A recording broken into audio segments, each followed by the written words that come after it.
السلام عليكم ورحمة الله وبركاته.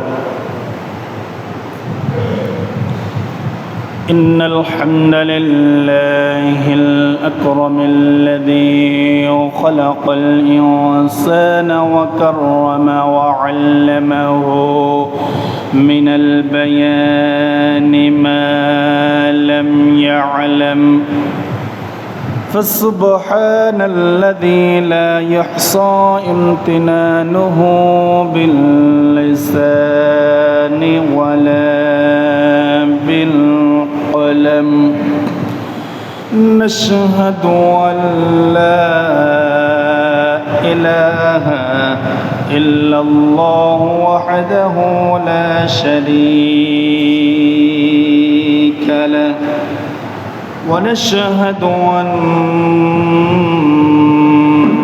سيدنا وحبيبنا ومولانا محمدا عبده ورسوله الذي أرسله بالحق بشيرا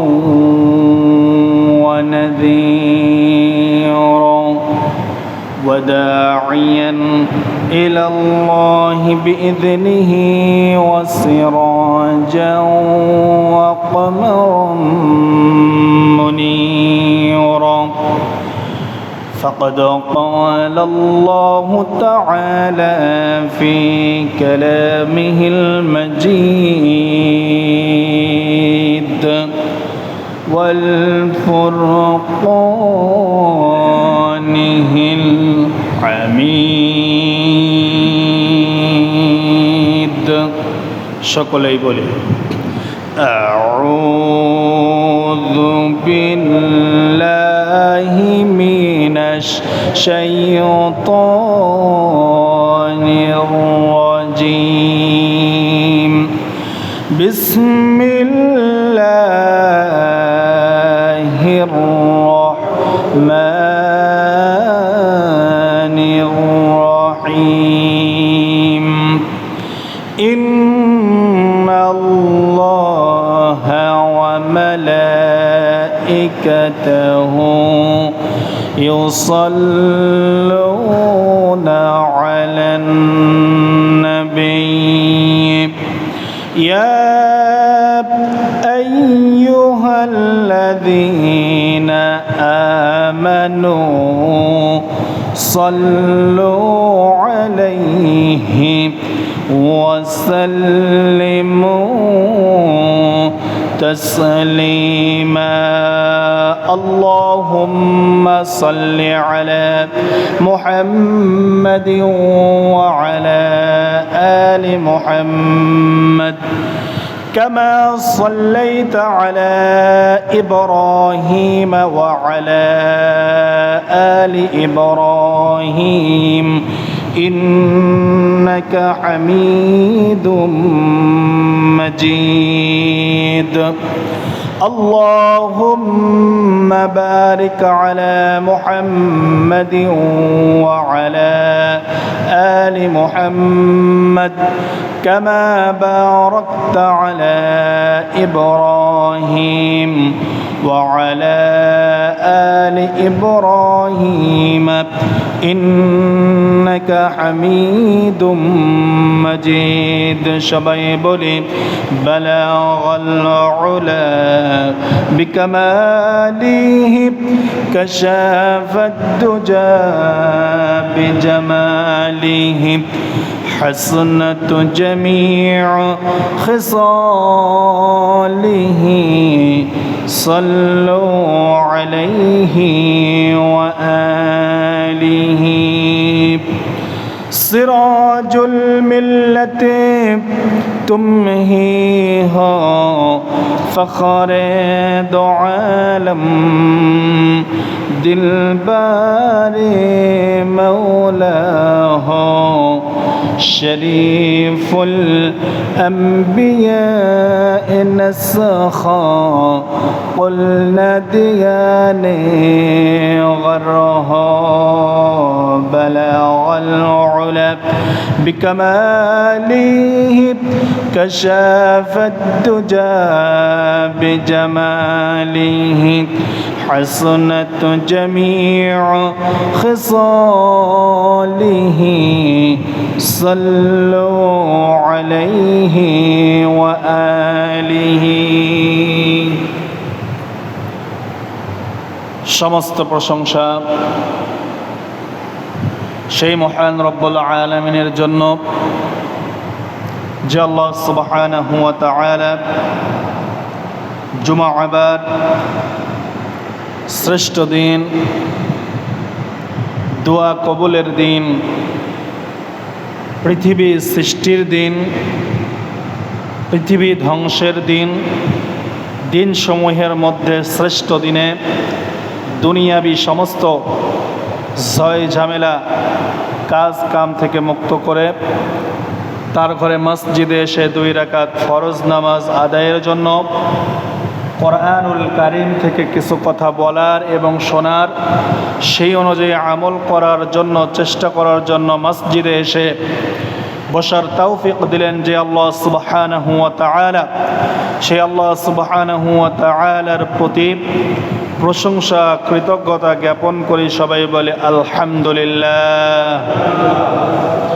দরুদ ও সালাম পেশ করে বিশ্ব মানবতার মুক্তির দূত, যিনি ছিলেন সর্বযুগের সর্বশ্রেষ্ঠ মহামানব, যে রাসূল পৃথিবীতে এসে আমাদেরকে শ্রেষ্ঠ উম্মত বলে ধন্য করেছেন, যে রাসূলের কর্মপদ্ধতি কর্মচল্যতা ছিল পথ ভোলা পথহারা দিশেহারা মানুষদেরকে সঠিক রাস্তা দেখানো, সে রাসূলের প্রতি দরুদ ও সালাম পেশ করে সবাই বলে সাল্লাল্লাহু আলাইহি ওয়াসাল্লাম।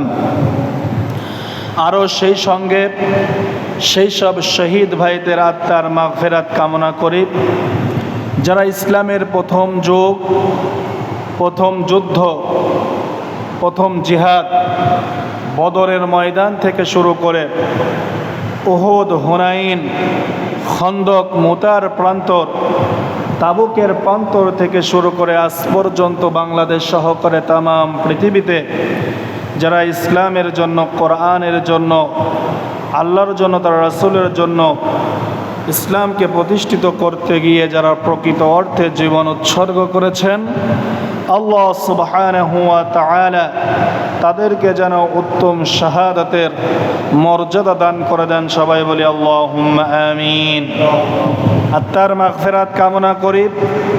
বিগত জুমআ থেকে শুরু করে আজকের জুমআ পর্যন্ত বাংলাদেশ সহকারে তামাম পৃথিবীতে মুসলমান ভাই এবং বোনদের মধ্য থেকে যারা ইন্তেকাল করে কবরের পথযাত্রী হয়েছেন, আল্লাহ সুবহানাহু ওয়া তাআলা তাদের গুনাহ খাতা মাফ করে দিয়ে কবরটা জান্নাতুল ফেরদাউস বানিয়ে দেন, সবাই বলি আল্লাহুম্মা আমিন। সুস্থতার জন্য দোয়া করি, হেদায়েতের জন্য দোয়া করি। জাতি, ধর্ম, বর্ণ নির্বিশেষে হিন্দু, বৌদ্ধ, খ্রিস্টান, মুসলমান সহকারে যারা বাসা বাড়িতে, হসপিটালের বেডে যেই অবস্থায় অসুস্থ হয়ে পড়ে আছে, আল্লাহ সুবহানাহু ওয়া তাআলা মানুষ হিসেবে তাদেরকে শিফায়ে আজেলা সুস্থতা দান করে দেন এবং সেই সঙ্গে হেদায়েত নসিব করে দেন, সবাই বলি আল্লাহুম্মা আমিন। কোরআন এবং হাদিস থেকে আলোচনা করতেছিলাম। গত জুমায় আলোচনা করেছি ইহুদি জাতি কারা, জায়নিস্ট কারা, জায়নিস্ট মুভমেন্ট সম্পর্কে, এই সম্পর্কে আলোচনা করেছিলাম। আজকে শাওয়াল মাসের 3য় জুমা। আজকের আলোচনার বিষয় হচ্ছে ফিলিস্তিন বিজয়, অর্থাৎ বাইতুল মুকাদ্দাস বিজয়, কেনান সম্পর্কে বিজয় সংক্রান্ত ঘটনা সম্পর্কে আলোচনা করব। আল্লাহ সুবহানাহু ওয়া তাআলা হেদায়েতপূর্ণ কথা, শিক্ষামূলক কথা বলার এবং শোনার জন্য আল্লাহ সুবহানাহু ওয়া তাআলা সেই মতো মন মানসিকতা এবং সুস্থতা আল্লাহ রাব্বুল আলামিন দান করে দেন। সবাই বলে আল্লাহুম্মা আমিন। ইহুদি জাতি হযরতে মূসা আলাইহিস সালামের জাতিদেরকে আল্লাহ রাব্বুল আলামিন তাদের জাতিকে বলা হতো বানি ইসরাইল। আমরা সব সময় আলোচনা যখন শুনব তখন শিক্ষা অর্জনের জন্যই শুনব। 2-3টা কথা 5টা বাক্য যদি আমি কিছু শিক্ষা অর্জনের জন্য যদি শিখি, সেটাই আমার জন্য সাফল্য অর্জন করবে এবং আমার কল্যাণ এনে দেবে। ওয়াজ করলাম আর শুনলাম কিন্তু কিছুই বুঝলাম না, মসজিদ থেকে বের হয়ে গেলাম, তাতে 4 পয়সা কোনো উপকারে আসবে না। সব সময় আমরা খেয়াল রাখবো যে আমরা আলোচনা ইতিপূর্বে শুনেছি যে মুসলমানদের প্রথম কিবলা বাইতুল মুকাদ্দাস মসজিদুল আকসা, আর মুসলমানদের পরে যেটা কিবলা হয় সেটা হচ্ছে বাইতুল্লাহ, কাবা ঘর। এখন কথা হচ্ছে যে কোন কাবা কোন কিবলাটা আগে তৈরি হয়েছে এটাই আমাদের জানা দরকার।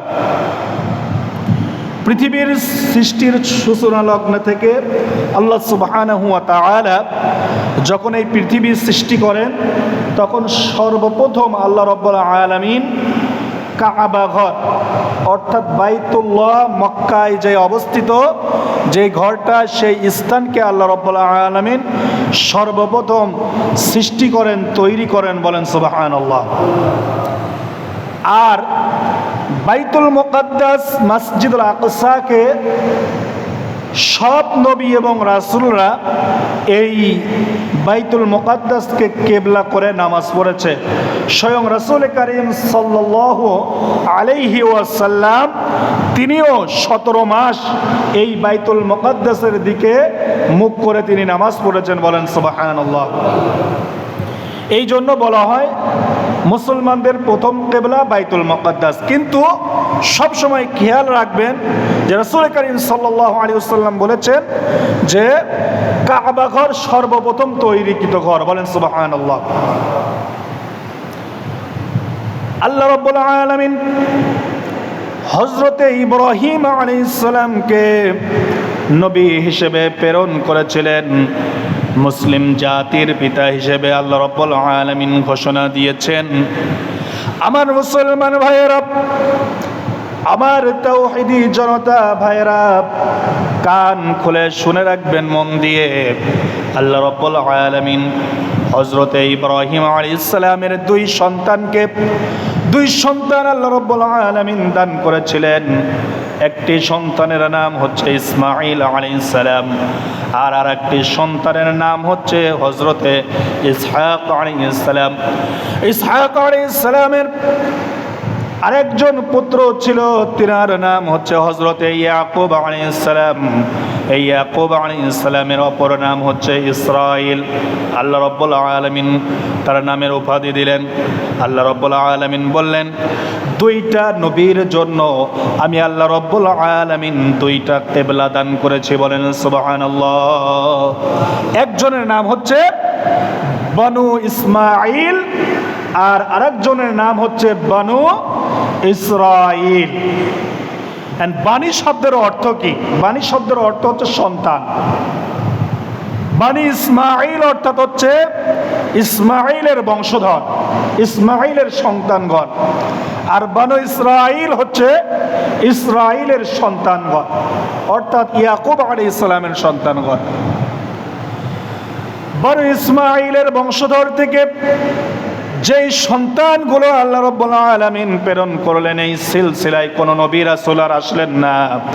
সর্বশেষ আল্লাহ রাব্বুল আলামিন বনু ইসমাঈলের বংশধর থেকে আমার আল্লাহ রাব্বুল আলামিন শেষ নবী আখির জামানার পয়গম্বর হযরতে মুহাম্মদ সাল্লাল্লাহু আলাইহি ওয়াসাল্লামকে প্রেরণ করেছেন, বলেন সুবহানাল্লাহ। আর বনু ইসরাঈলের গোত্র থেকে আল্লাহ রাব্বুল আলামিন অসংখ্য নবী এবং রাসূল প্রেরণ করেছেন। এই বনু ইসরাঈলের বংশধর থেকে পরবর্তীতে ইহুদি জাতি এসেছিলেন। আল্লাহ রাব্বুল আলামিন বললেন যে ইহুদি জাতির উপরে আমি আল্লাহ রাব্বুল আলামিন অসংখ্য নিয়ামত দান করেছি, বলেন সুবহানাল্লাহ। কিন্তু এরা ইহুদি জাতি এতটা ধূর্ত প্রকৃতির, এতটা নির্লজ্জ, এতটা বেঈমান, বারবার তারা নবীকে তারা অপমান করেছে, তাদের পয়গম্বরকে অপমান করেছে, আল্লাহর কথা তারা অমান্য করেছে। ইহুদি শব্দটা কোথায় থেকে আসলো?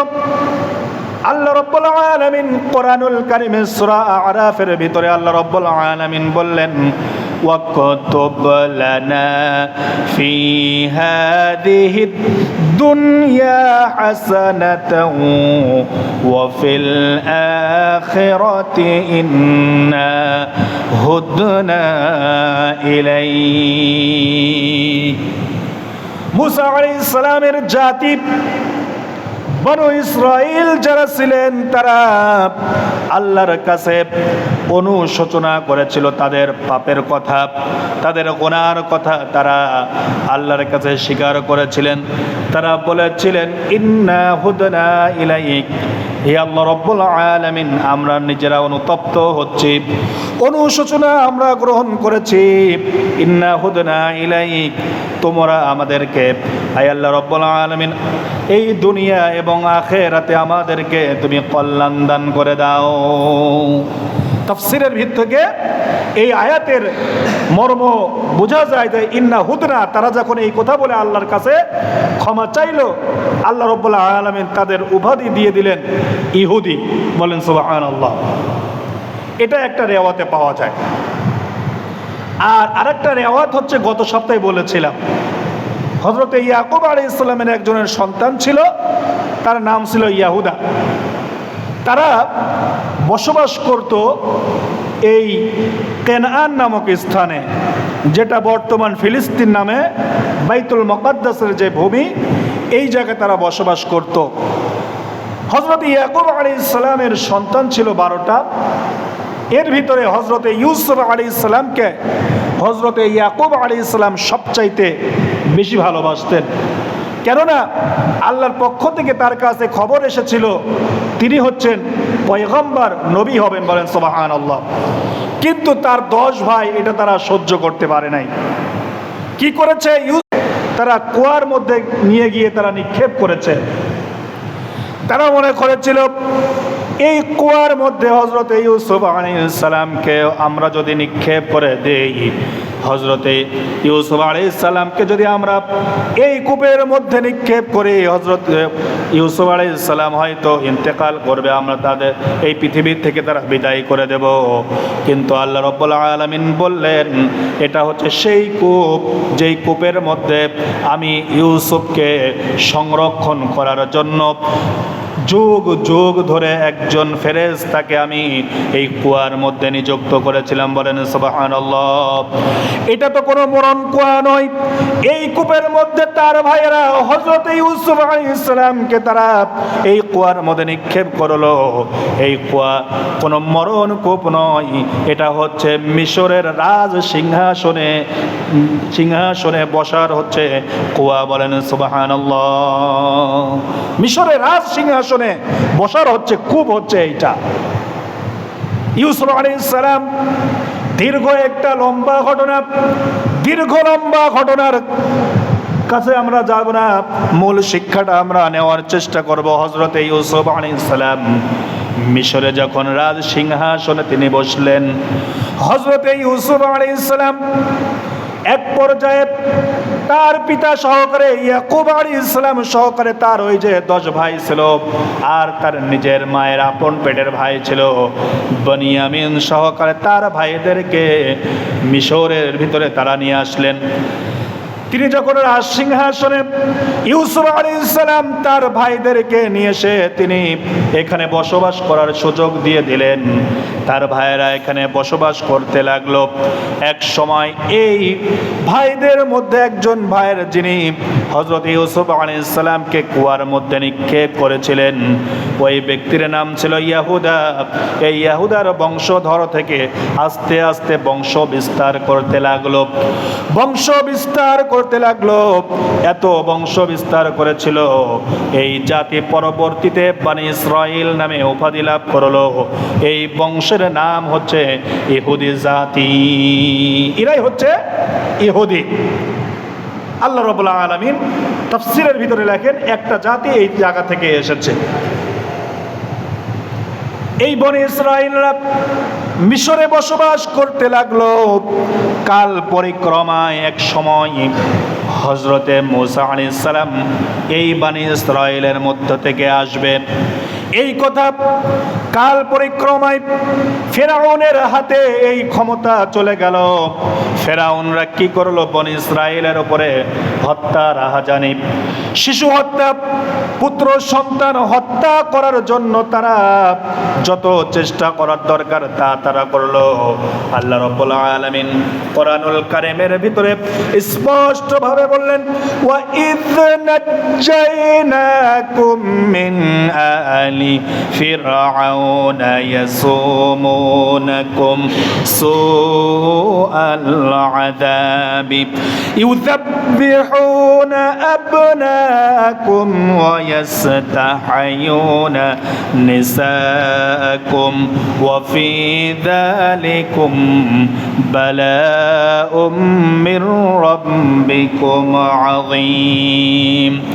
সূরা বাকারার 49 নম্বর আয়াতে আমার আল্লাহ রাব্বুল আলামিন বললেন, বিশ্ব নবীর উপরে কোরআন নাজিল করে দিয়ে বললেন, স্মরণ করো সেই দিনের কথা যখন ফিরআউন কি করেছিল।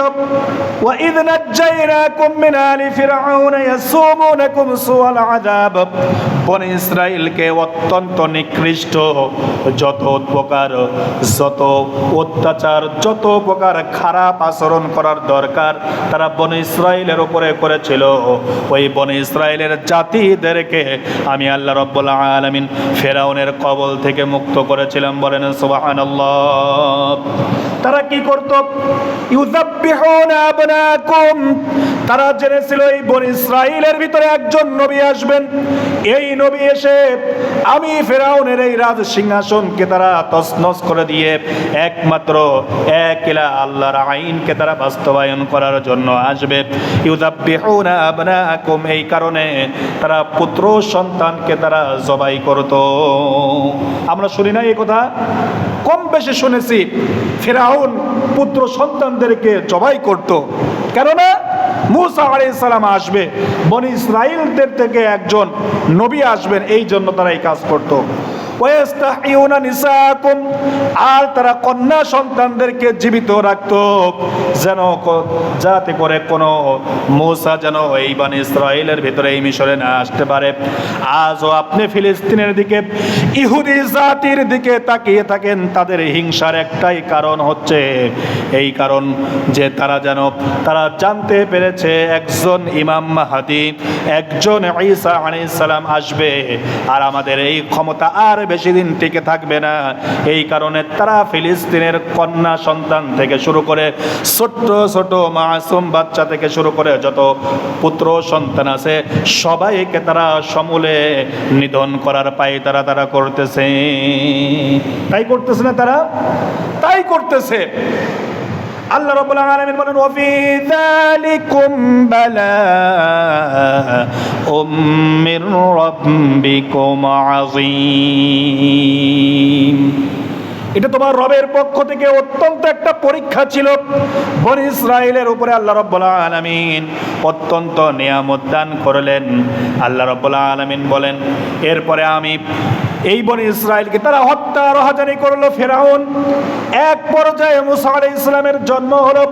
মুসা আলাইহিস সালাম এক পর্যায়ে তিনার প্রাপ্ত বয়স্ক পরিণত হলো।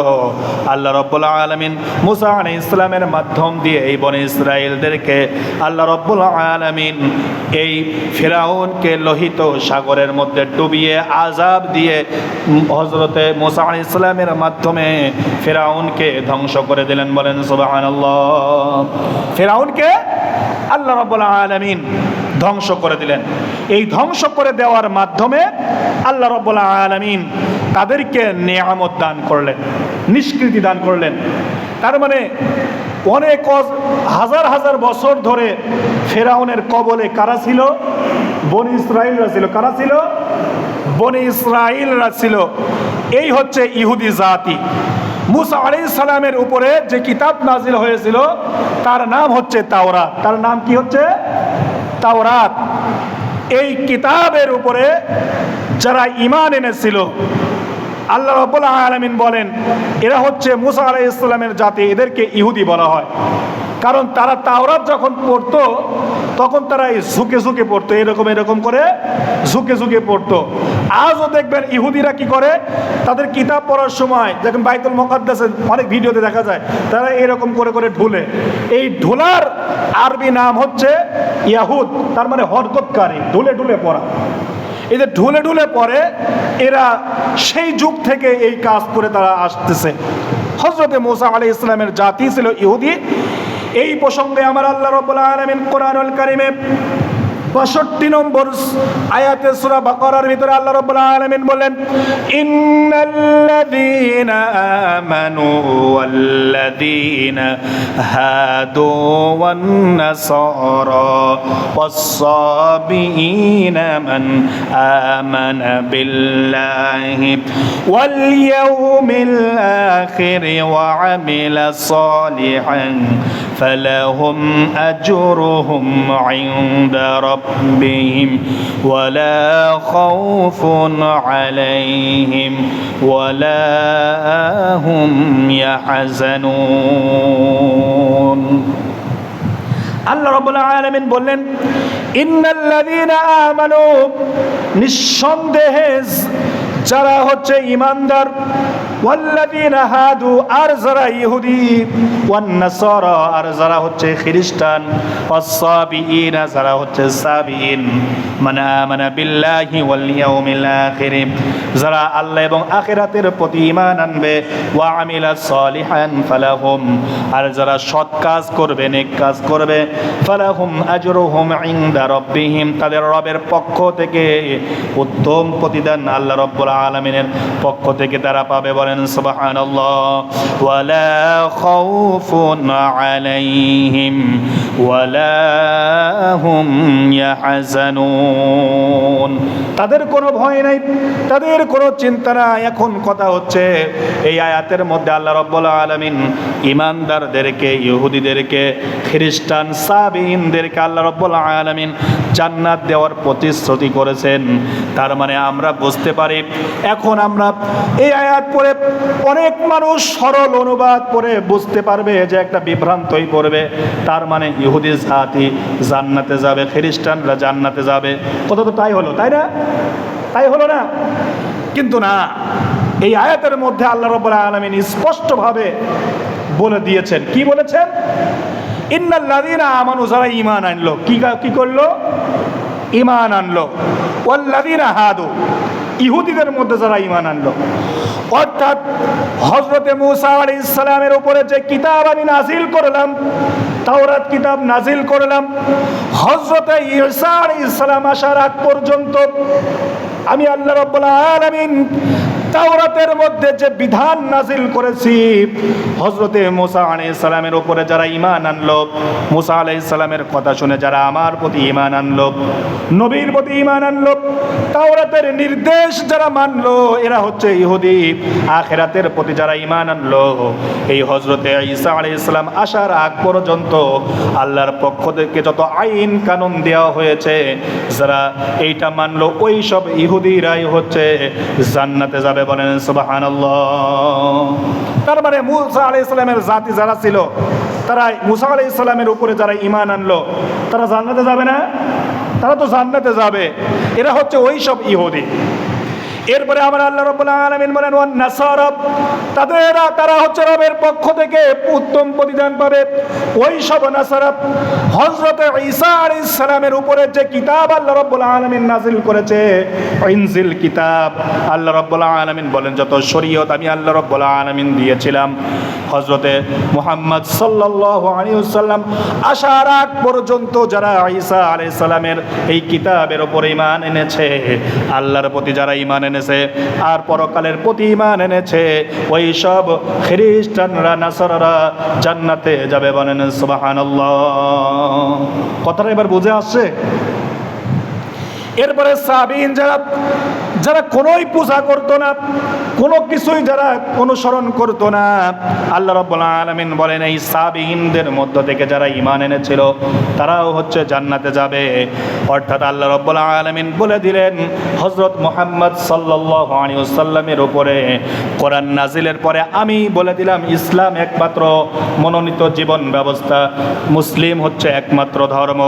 আল্লাহ রাব্বুল আলামিন বলে দিলেন এরপরে ইহুদি খ্রিস্টান যত ধর্ম ছিল, যত আইন কানুন ছিল, সব কিছু বিশ্ব নবীর মাধ্যমে আমি আল্লাহ রাব্বুল আলামিন রহিত করে দিলাম। বলেন সুবহানাল্লাহ। কথাটা এবার বুঝে আসছে? তার মানে এখন যারা ইহুদি সেজে থাকবে তাদের আমল কোনোদিন আর গ্রহণ করা হবে না। খ্রিস্টান যারা সেজে থাকবে তাদের আমল কোনোদিন আর গ্রহণ করা হবে না। এই হচ্ছে ইহুদি এবং খ্রিস্টান জাতি। আল্লাহ রাব্বুল আলামিন ফিলিস্তিন বিজয় সংক্রান্ত চমৎকার কথা কোরআনুল কারীমে আল্লাহ রাব্বুল আলামিন বললেন, মুসলমানরা আজকে মার খায়, মুসলমানরা আজকে লাঞ্ছনা এবং গঞ্জনার মধ্যে পড়ে থাকে, মুসলমান পরের তাবেদারি করে, মুসলমান শুধু নামাজের মধ্যে আর যাই নামাজের মধ্যে আর হাত তুলে তুলে দোয়া করা ছাড়া মুসলমানের আর কোনো কাজ থাকে না। এর কারণের পিছনে আল্লাহ রাব্বুল আলামিন বলেন মুসলমানদের বিশ্ব নবীর সুন্নাহ মানার মধ্যে তাদের ঘাটতি অভাব আছে। অভাবটা কেন? বিশ্ব নবী বলেছিলেন বিদায় হজের মাধ্যমে ততক্ষণ পর্যন্ত মুসলমান কোনোদিন মার খাবে না, ততক্ষণ পর্যন্ত মুসলমান কোনোদিন পথভ্রষ্ট হবে না।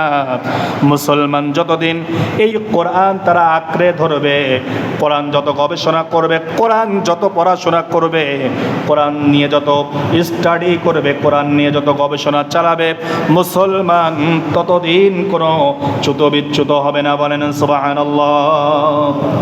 আর আমি রাসূল যেই সুন্নাহগুলো বলেছি এই সুন্নাহগুলো যদি অনুসরণ করে মুসলমান কোনোদিন লাঞ্ছনা আর গঞ্জনার মধ্যে পড়বে না।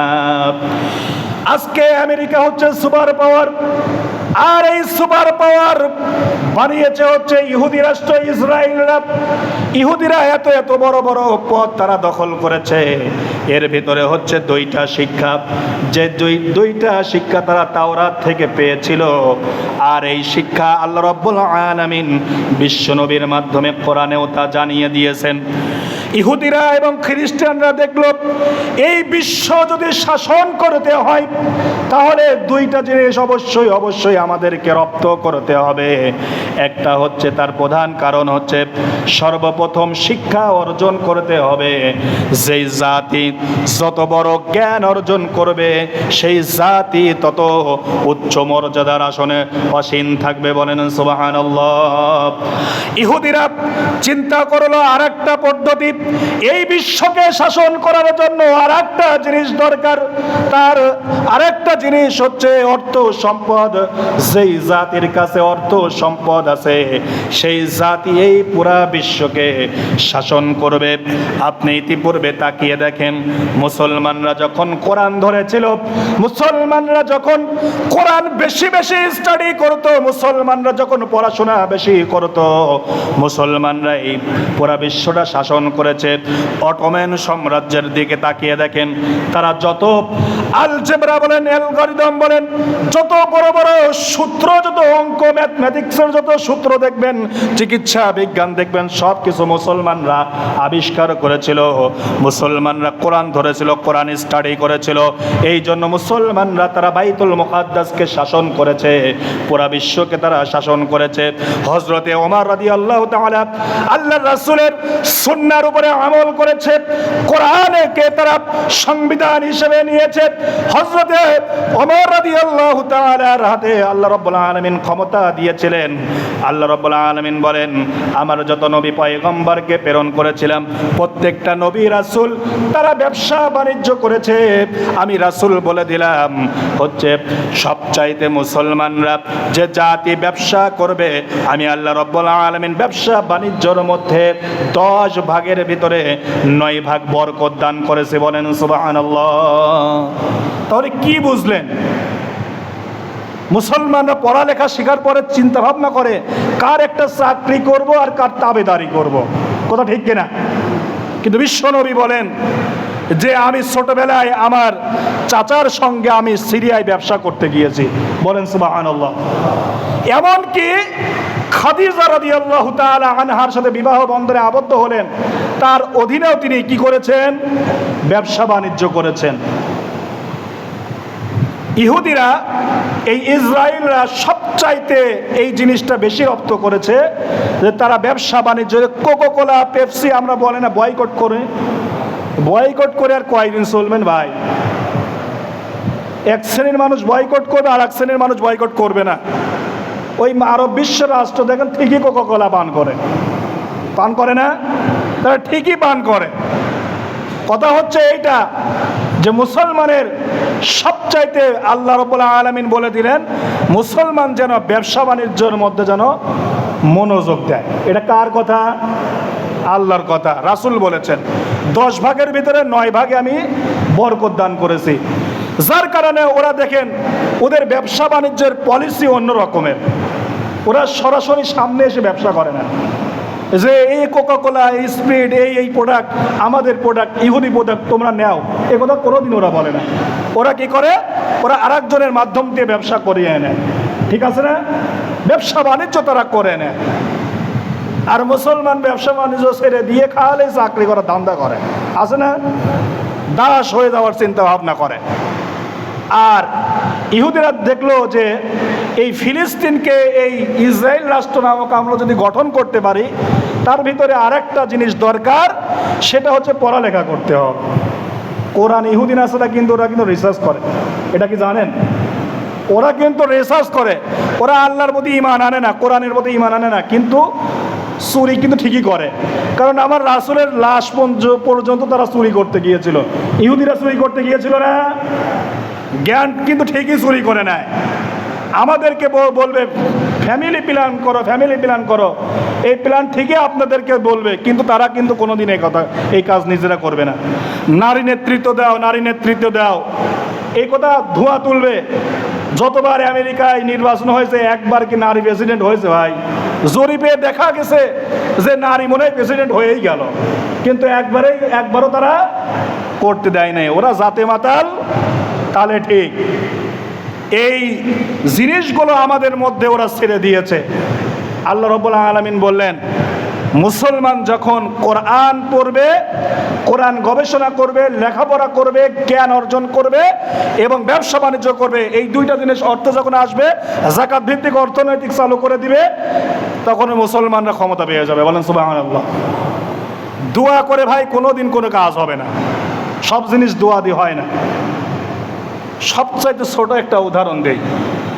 আপনি তো চাকরি বাকরি ব্যবসা বাণিজ্য করে খান, নামাজ পড়ে খালি আল্লাহর কাছে দোয়া করলেন আর বললেন যে আল্লাহ আমাকে খাবার দাও, খাবার দাও, কিন্তু দোকানও খুললেন না, ব্যবসা বাণিজ্য করলেন না, চাকরিতেও গেলেন না, পেট কি ভরবে?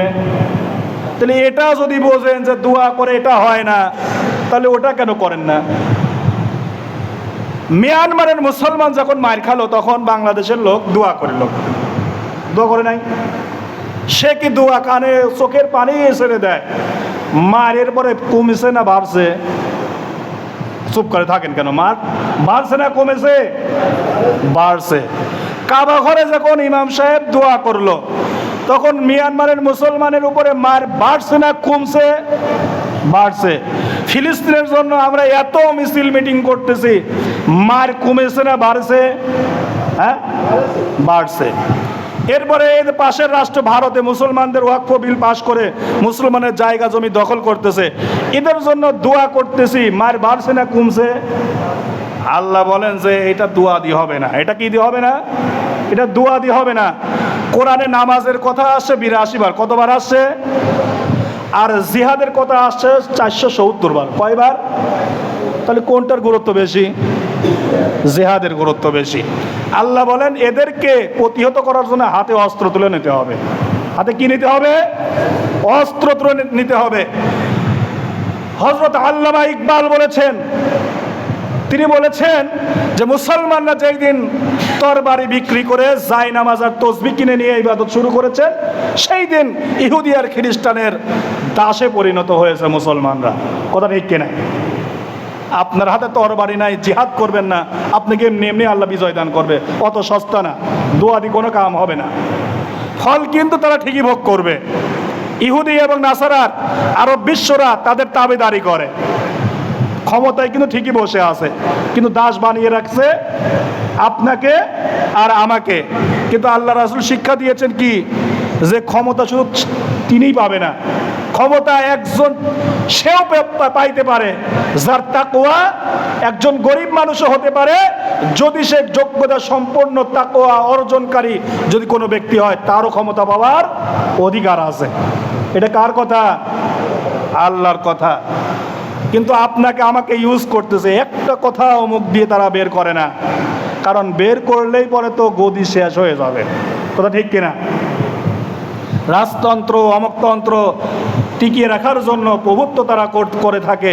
আল্লাহ রাব্বুল আলামিন মূসা আলাইহিস সালামকে বলেন যে এই ফিলিস্তিন আমি তোমার মাধ্যমে বিজয় দান করিয়েছি। বলেন সুবহানাল্লাহ। এ তো হত্যা রাহাজানি বাড়াইছে না? এটার লক্ষণ কিন্তু ভালো। আমাকে যখন কোনো মানুষ মারবে না বা কিছু করবে না, তখন কিন্তু আমার হুঁশ ফিরবে না। এটা কথা ঠিক আছে না? মুসলমান যখন মার খাবে, মুসলমানের উপরে যখন অত্যাচার বাড়বে, তখন মুসলমানরা দেওয়ালে পিঠ থেকে গেলে পরে এক প্ল্যাটফর্মে দাঁড়াবে। কি করবে? আপনারা খুব ভালো করে জানেন, বিড়াল কিন্তু খুব শান্ত প্রাণী। শান্ত প্রাণী না? কিন্তু এই প্রাণীকে যদি ঘর আটকায় যদি একবার মারেন, ও খেপে গেলে কি করবে? গন্ধ দেখি আপনাকে কামড়াই মারি ফেলাবে কিন্তু। ঠিক আছে না? তা আল্লাহ রাব্বুল আলামিন বলেন যে মাঝে মাঝে আমি মুসলমানদের উপরে স্টিম রোলার ওদের মাধ্যমেই চালিয়ে দিই। এ কথা আমি বললাম না, কোরআনে আছে। কোরআনে আছে সূরা তাওবার মধ্যে আল্লাহ রাব্বুল আলামিন বলেন, তোমরা যদি গাফিলতি করো, তোমাদের মার খাওয়ার ব্যবস্থা আমি ওদের দিয়েই করাবো। আঙ্গুল বসে বসে চুষবা, ইহুদি খ্রিস্টানদেরকে ক্ষমতা বসা দিয়ে তোমাদেরকে মার খাওয়াবো। এটা তো কার কথা? আল্লাহর কথা। এই মার যখন খাবে তোমাদের তখন হুঁশ ফিরবে। আজ আগুন লেগেছে কোথায়? ফিলিস্তিনে। এরপরে কিছুদিন আগে লেগেছিল কোথায়? মিয়ানমারে। এরপরে আস্তে আস্তে বাড়ির কাছে আসে নাই? আপনি চিন্তা ভাবনা করেছেন যে 10 মাইল দূরে যে আমার আগুন ধরেছে, ওরা আগুন নিবাক, আমি ঘুম পারি। পরে দেখছেন বাড়ির পাশে আগুন এসে সারছে। এখন আপনি তেল নিবেন না পানি নিবেন, এই হুঁশ আর আপনার মাধ্যমে নাই। আল্লাহ রাব্বুল আলামিন সূরা মায়েদার ভিতরে বলেন যে দুইটা জাতি সবচাইতে বেশি খারাপ মুসলমানদের জন্য। একটা হচ্ছে ইহুদি জাতি, আর আরেকটা হচ্ছে মুশরিক জাতি, অর্থাৎ হিন্দুত্ববাদী। আল্লাহ না করুক পৃথিবীর মানচিত্র দ্বিতীয় গাজা যদি হয়, সেটা হবে বাংলাদেশ। সেটা হবে কোন দেশ? বাংলাদেশ। কারণ বিশ্বনবী বলেছেন মুশরিক যারা, এদের দাবিদারি যারা করতে থাকবে, এক পর্যায়ে মুসলমানের উপরে তারা হত্যা, রাহাজানি, লুটপাট, মুসলমানদেরকে পাইকারি হারে হত্যা করবে। কে হিন্দুরা তা শুরু করে নাই? ভারতের মুসলমানরা কি খুব আনন্দে আছে? আপনার রাষ্ট্র খুব ছোট, আপনার অস্ত্র শস্ত্র কি আছে? এমন কিছুই নাই। ওদেরকে যখন পাইকারি হারে হত্যা করবে, তখন আপনার উপরে যখন বোমা ফেলাবে, আপনাকে হত্যা করবে, তখন আপনার পরিস্থিতি গাজার চেয়ে খারাপ হবে না? তো আল্লাহ রাব্বুল আলামিন বারবার আপনাকে এই নসিহতই করলেন যে মুসলমানরা এক প্ল্যাটফর্মে দাঁড়াও, কোরআন পড়ো, কোরআন পড়ো। কোরআন পড়লে ইমান মজবুত হয়। কোরআন পড়লে কি হয়? ইমান মজবুত হয়। এই লোকের কথা শুনে শুনে, পীর মুরিদি কথা শুনে কোনোদিন ইমান মজবুত হবে না। কিন্তু কোরআন আপনি যখন পড়বেন তখন আপনার ইমান শক্ত হয়ে যাবে। কি হয়ে যাবে? ইমান শক্ত হয়ে যাবে। এর অর্থ যখন পড়বেন। আসুন, আল্লাহ রাব্বুল আলামিন এই ফিলিস্তিন বিজয় সংক্রান্ত যে কথা বলবো তার ধারের কাছেও যাইতে পারতেছি না। কোরআনের 2টা সাইডে ব্যাখ্যা দিচ্ছি, এর মধ্যেই টাইমের মধ্যে স্বল্প সময় শেষ হয়ে যাচ্ছে। ইনশাআল্লাহ আগামী জুমায় আল্লাহ রাব্বুল আলামিন যদি বলার তৌফিক দান করেন, তাহলে পরবর্তী থেকে আমি বলার চেষ্টা করব। আল্লাহ রাব্বুল আলামিন এর উপরে আমল করার তৌফিক দান করুন। সবাই বলে আল্লাহুম্মা আমিন। ওয়া আখিরি দাওয়ানা আলহামদুলিল্লাহ।